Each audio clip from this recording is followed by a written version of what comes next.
नमस्कार, झारखंड समाचार में आप सबों का स्वागत है। आइए जानते हैं झारखंड की छोटी बड़ी मुख्य खबरों को। इससे पहले आपने चैनल को सब्सक्राइब नहीं किया है तो प्लीज चैनल को सब्सक्राइब कर बेल आइकन को प्रेस कर दीजिए ताकि खबरों का अपडेट आपको मिलता रहे। आइए बढ़ते हैं खबरों की ओर। कल जो है झारखंड में होंगे अमित शाह, चाईबासा में होगा बीजेपी के मिशन 2024 का आगाज। झारखंड बीजेपी मिशन 2024 के लिए रेस हो गई है। चाईबासा में केंद्रीय मंत्री अमित शाह के दौरे को लेकर पार्टी की तैयारी भी पूरी हो गई है। अमित शाह 6 जनवरी की शाम को रांची पहुंचेंगे। यहां वह पार्टी के वरिष्ठ नेताओं के साथ बैठक करेंगे। रात्रि विश्राम के बाद 7 जनवरी की सुबह 10 बजे चाईबासा के लिए रवाना हो जाएंगे। चाईबासा में कार्यक्रम में शरीक होने के बाद वह उसी दोपहर वापस रांची लौटकर दिल्ली के लिए रवाना हो जाएंगे। चाईबासा के बैठक में पार्टी के सभी पदाधिकारियों, प्रदेश कार्यकारिणी सदस्यों को शामिल होने का निर्देश दिया गया है। परिवार को मिला रेबिका का सिर, पहले ही दफना चुके हैं शरीर के टुकड़े। बोरियो संथाली के पुराना शिवालय के पोखर से बरामद इंसानी खोपड़ी को प्रथम दृष्टया रेबिका का मानकर पुलिस ने बुधवार को गोड़ा पहाड़ जाकर उसके परिजनों को सौंप दिया। बोरियो थाना पुलिस ने बीते 31 दिसंबर को खोपड़ी को पोखर से बरामद किया था। दुमका के फुलो झानो मेडिकल कॉलेज अस्पताल में मंगलवार को डॉक्टरों के बोर्ड ने खोपड़ी का पोस्टमार्टम करने के बाद पुलिस को सौंप दिया था। थाना प्रभारी जगन्नाथ पान ने बताया, रेबिका के खोपड़ी को डीएनए टेस्ट के लिए सैंपल लेने के बाद रेबिका के पिता सुरजा पहाड़िन एवं मां चांदी पहाड़िन को सौंप दिया गया। थाना प्रभारी ने बताया कि बरामद खोपड़ी का डीएनए टेस्ट कराने के लिए रांची स्थित FSL में भेजा गया है। रिपोर्ट मिलने के बाद ही पुख्ता तौर पर कहा जा सकता है कि बरामद खोपड़ी रेबिका की ही थी। हेमंत सोरेन सरकार के लिए नई मुश्किल, महागठबंधन में फूट। नियोजन नीति पर प्रदेश में जारी घमासान के बीच अब महागठबंधन सरकार में शामिल कांग्रेस पार्टी ने चौंकाने वाला बयान दिया है। झारखंड प्रदेश कांग्रेस कमेटी के अध्यक्ष राजेश ठाकुर ने हेमंत सरकार द्वारा लगाई गई नियोजन नीति को दोषपूर्ण बताया। राजेश ठाकुर ने कहा कि राज्य सरकार की नियोजन नीति दोषपूर्ण थी, यही कारण है कि कोर्ट ने इसे खारिज कर दिया। नियोजन नीति नहीं बनने से युवा तथा बेरोजगारों में आक्रोश है। कांग्रेस ने हेमंत सरकार को नई नियोजन नीति बनाने के लिए 1 महीने का समय दिया है। इसके बाद जो है कांग्रेस आगे की रणनीति तय करेगी। आप सबको बता दूं कि भारत जोड़ो यात्रा में शामिल होने रांची से मांदरहिल यानी कि बांका जाने के क्रम में धनबाद सर्किट हाउस में पत्रकारों से बातचीत करते हुए उन्होंने कहा कि कांग्रेस चाहती है कि राज्य में फुल प्रूफ नियोजन नीति बने। नियोजन नीति नहीं होने से नौकरी देने में परेशानी हो रही है, जिसके चलते युवा वर्ग सरकार से नाराज हो रहा है। रामगढ़ विधानसभा सीट पर उपचुनाव की घोषणा जल्द। झारखंड की रामगढ़ विधानसभा सीट पर उपचुनाव का ऐलान बहुत जल्द हो सकता है। राज्य के मुख्य निर्वाचन अधिकारी के रवि कुमार ने इसके संकेत दे दिए हैं। प्रदेश के मुख्य निर्वाचन अधिकारी जल्द ही रामगढ़ का दौरा करेंगे। आप सबको बता दूं कि गुरुवार को राज्य निर्वाचन आयोग की ओर से प्रेस वार्ता का आयोजन किया गया था। बता दें कि कांग्रेस विधायक ममता देवी की सदस्यता रद्द होने की वजह से रामगढ़ सीट खाली हुआ है। यहाँ 12 जून से पहले उपचुनाव कराना अनिवार्य है। 2019 विधानसभा चुनाव के बाद से यह झारखंड में 5वां उपचुनाव होगा। आप सबको बता दें कि झारखंड में विधानसभा चुनाव 2019 के बाद से दुमका, बेरमो, मधुपुर और मांडर में उपचुनाव हो चुके हैं। इनमें से 3 सीटें कांग्रेस के खाते में थी और 2 सीटें झामुमो के कब्जे में।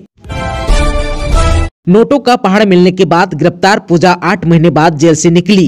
क्यों छोड़ना होगा अब झारखंड, आइए जान लेते हैं। कभी झारखंड में सत्ताधारियों की चहेती और ब्यूरोक्रेसी में चर्चित चेहरा रही पूजा सिंघल को झारखंड में रहने की इजाजत नहीं है। पूरे 8 महीने के बाद जेल से निकली पूजा सिंघल को दिल्ली, गुड़गांव या मुंबई शिफ्ट होना पड़ सकता है। हालांकि सुप्रीम कोर्ट ने अंतरिम जमानत देते हुए साफ निर्देश दिया है कि इस अवधि में पूजा सिंघल को दिल्ली या NCR में ही रहना होगा। आप सबको बता दूं कि पूजा सिंघल को 3 जनवरी को सुप्रीम कोर्ट ने बड़ी राहत देते हुए 1 महीने की अंतरिम जमानत दी है। जस्टिस SK कौल और जस्टिस अभय ओका की खंडपीठ ने फैसला सुनाते हुए कहा कि जमानत अवधि के दौरान पूजा सिंघल अपनी बीमार बेटी की देखभाल के लिए उनके साथ रह सकती है, लेकिन रांची छोड़ना होगा।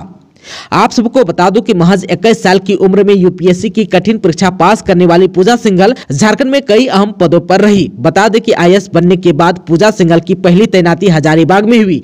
पूजा सिंघल 2007-8 तक चतरा की उपायुक्त रही। पलामू DC रहते हुए पूजा सिंघल पर 83 एकड़ भूमि एक निजी कंपनी को देने का आरोप लगा। पूजा सिंघल 16 फरवरी 2009 से 14 जुलाई 2010 तक खुट्टी की उपायुक्त रही। यही उन पर मनरेगा घोटाले का आरोप लगा।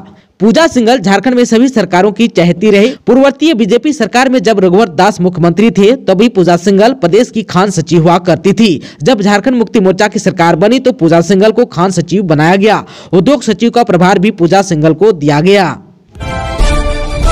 झारखंड में अभी कोहरे से नहीं मिलेगी राहत, हल्की बारिश की भी है संभावना।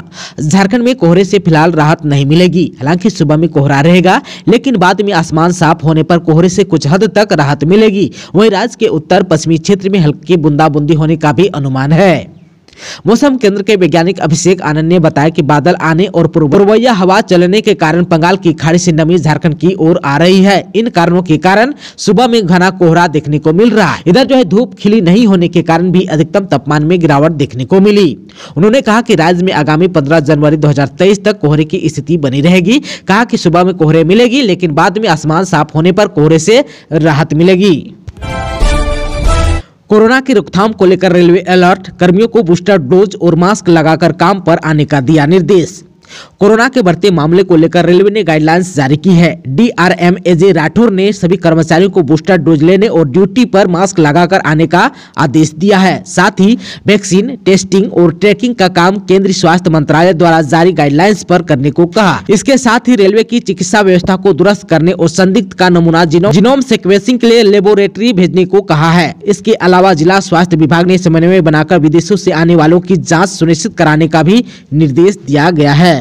आप सबको बता दूं, स्वास्थ्य विभाग लगातार इस पर निगरानी बनाई हुई है। वर्तमान में राज्य में एक्टिव केस की संख्या 2 है। इससे पहले 3 कोरोना संक्रमित मिले थे। इससे खूंटी जिला के 2 संक्रमितों में से 1 संक्रमित स्वस्थ हो चुके हैं। जेपीएससी ने कट ऑफ मार्क्स किया जारी। जेपीएससी ने 7वीं से 10वीं सिविल सेवा मुख्य परीक्षा का कट ऑफ मार्क्स आखिरकार 8 माह बाद जारी कर दिया। आयोग द्वारा मुख्य परीक्षा का रिजल्ट 31 मई 2022 को जारी किया गया था।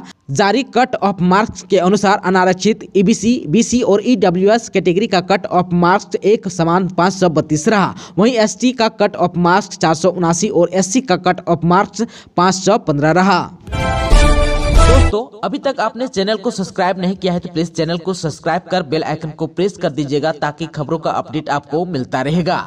इसके साथ ही आज के खबरों में बस इतना ही। हमें दीजिए इजाजत। नमस्कार।